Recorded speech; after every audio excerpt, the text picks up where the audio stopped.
តែដំបូងខ្ញុំជម្រាបជូនគាត់អាចថតបានអត់អីទេអត់កំណាញ់តែមួយហ្នឹងចឹងជើញទៅបីដល់វិញចាហ្នឹងហើយចាចំបីនោះមានប្រវត្តិទៀតខ្ញុំនឹងជម្រាបអំពីប្រវត្តិចំបីទៀតតែមិនទីទៅចប់ហើយហេតុអីបានធ្វើចំបីធំចឹងណាចាអញ្ចឹងឥឡូវយើងនៅទីនេះទូលមុខម្ចាស់ផ្ទះថតមកស្លាប់នេះគាត់គឺជាម្ចាស់ផ្ទះអញ្ចឹងខ្ញុំជឿមកឈរកន្លែងហ្នឹងទៅសារនៅចំពោះមុខម្ចាស់ផ្ទះគាត់ហើយខ្ញុំជឿជូនពីគាត់ណានេះណាចាអញ្ចឹងអត់ខាត់ពេលខ្ញុំសូមចាប់ដើមចាអញ្ចឹងក៏សូមជម្រាបសួរចាជម្រាបសួរនិងស្វាគមន៍ដែលបានជើញចូលទស្សនកិច្ចនៅក្នុងសារមន្ទីរប្រវត្តិសាស្ត្រខេត្តបាត់ដំបងចាកន្លែងនេះលើគេដាក់ឈ្មោះបែបហ្នឹងគឺសារមន្ទីរប្រវត្តិសាស្ត្រដោយសារអាគារនេះពាក់ព័ន្ធនឹងប្រវត្តិសាស្ត្រច្រើនណាស់កន្លងមកមួយណាចាអញ្ចឹងប៉ុន្តែអាទិត្យនេះគឺជាសាលាខេត្តចាំទេអូនណាអ្នកដឹងហើយចាខេត្តធ្វើការនៅនឹងឯងចាប៉ុន្តែបងអស់នោះគឺជា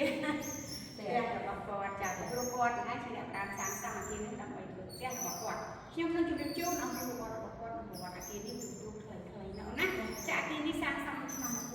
1905ចាបើគិតរហូតមកដល់រាល់ថ្ងៃនេះគឺមានអាយុកាល120ឆ្នាំហើយចាអាគារនេះមានអាយុកាល120ឆ្នាំហើយពីស្វករសាងសង់ហ្នឹងគឺជាជនជាតិអ៊ីតាលីម៉ូតបារាំងចាអញ្ចឹងគេហៅអាគារបារាំងដោយសារស្ទាយបារាំងហ្នឹងឯងចាប៉ុន្តែស្ថាបត្យកម្មពិតប្រាកដដែលសាងសង់ហ្នឹងគឺអ៊ីតាលីចាអញ្ចឹងហើយអាគារនេះបានជម្រាបជូនប្រហែលមិនសិនចាប់ផ្លឹកគឺយ៉ាងណាទេនោះចាគឺអាគារនេះមួយទាំងមូលអត់ឃើញមានជើងសម្ដងអត់ទេចាជើងមើលមែនទេខ្ញុំចាំជម្រាបទេចាអញ្ចឹងចង់និយាយថាភ្នែកយើងមើលទៅយើងឃើញតែស្រឡះចាស្រឡះឲ្យឃើញតែជាងវាអត់ឃើញអក្សរបាត់ប៉ុណ្ណេះណាអត់មានទេគឺថាមួយដើមក៏អត់មានតែទាំងក្រោមទាំងលើចាយើងមើលតាមពលាវត្តអីគឺតូចជាងនេះប៉ុន្តែសច្រើនណាស់ចាជ្រៅច្រើនប៉ុន្តែដល់ឡៃអាគារនេះដែលអត់មានជើងសហើយអាចឈរជើងរហូតបានដល់អាយុកាល120ឆ្នាំនេះជាភាពអស្ចារ្យរបស់អាគារណាចាហើយយើងនិយាយពីការ៉ូម្ដងណាការ៉ូចាការ៉ូនេះក្នុងមួយផ្ទះនឹងមានការ៉ូ13ម៉ូតខុសគ្នា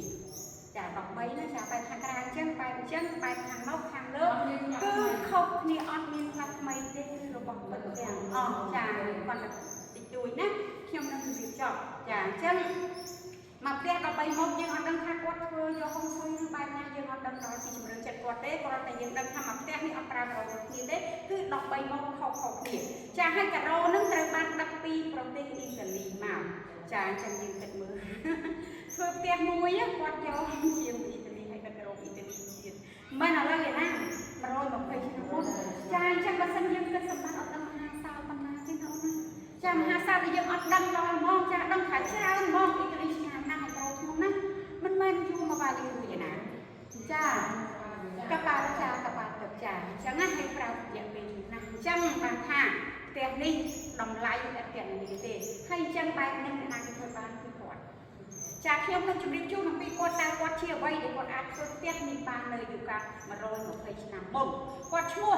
លោកម្ចាស់ថាផងឈុំអភ័យវង្សគាត់គឺជាអតីតស្ដេចក្រាញ់ប្រចាំខេត្តបាត់ដំបងនាសម័យនោះហើយពាក្យថាស្ដេចក្រាញ់គឺជាស្ដេចប្រចាំតំបន់មិនមែនស្ដេចប្រចាំប្រទេសទេហើយពាក្យថាតំបន់នឹងគឺជាភូមិភាគពីរយោប៉ៃខាងលិចជាប់ព្រំប្រទល់ថៃហ្នឹងគ្របដណ្ដប់ទៅដល់ខេត្ត5រាល់ថ្ងៃគឺសៀមរាបម្ដងវិជ័យបៃលិនបាត់ដំបងរាល់ថ្ងៃឈ្មោះតែមួយទេគឺខេត្តបាត់ដំបងហើយក្រោមការគ្រប់គ្រងរបស់គាត់ហើយគាត់ក្រោមការគ្រប់គ្រងរបស់សៀមចាព្រោះសម័យនេះខេត្តបាត់ដំបងនៅក្រោមអាណានិគមរបស់សៀមជាអ្នកគ្រប់គ្រងណាចា